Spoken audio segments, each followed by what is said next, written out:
Right around the corner, hundreds of Valley kids will be out in full force, knocking on doors, looking for treats or a trick if you want to do one. It's a night for parents to be on alert and aware whose home your children are approaching. This year, Dawn, especially because police are not doing the same amount of checking on area sex offenders.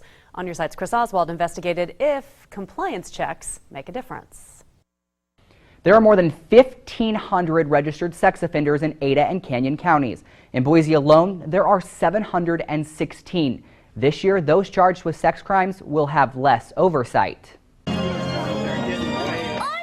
Come Friday night, Harrison Boulevard will be the most popular place in Boise. We've been basically buying candy since like months. Hundreds of little pumpkins and some four-legged bumblebees will take to the area to trick or treat. Parents will be keeping a watchful eye on their spooky young, and this year they'll want to pay extra attention to the homes they visit.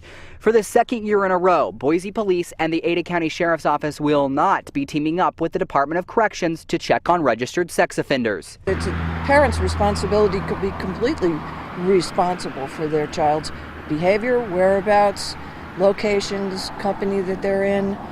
Up until last year, the goal of the checks was to make sure sex offenders were in compliance. Under Idaho law, sex offenders are required to keep their porch lights off and to not answer their doors. The Ada County Sheriff's Office says the checks have worked. In 2012, when the program was in place, sheriff's deputies responded to 3 calls related to possible sex offender violations. None of them turned into anything and no reports were filed.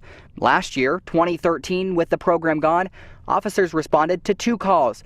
Both resulted in officers having to tell registered sex offenders to stop passing out candy, and in one case, to stop taking pictures of the children stopping by.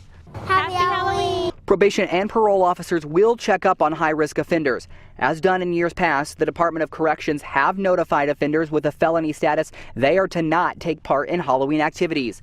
Many Harrison Boulevard neighbors think that is enough to keep these little ghosts and goblins safe. There's a varying degree of sex offenses, and I would think that, for me personally, I would want compliance to be checked for the most serious sex offenders. Boise Police spokeswoman Lynn Hightower tells me her department has not seen any change in violations. She says with Halloween being on a Friday, the biggest concern this year is traffic and DUIs. If you'd like to know where sex offenders are in your neighborhood, we put a link to the sex offender registry on our website, idahoonyourside.com. In the studio, Chris Oswald, Idaho on Your Side.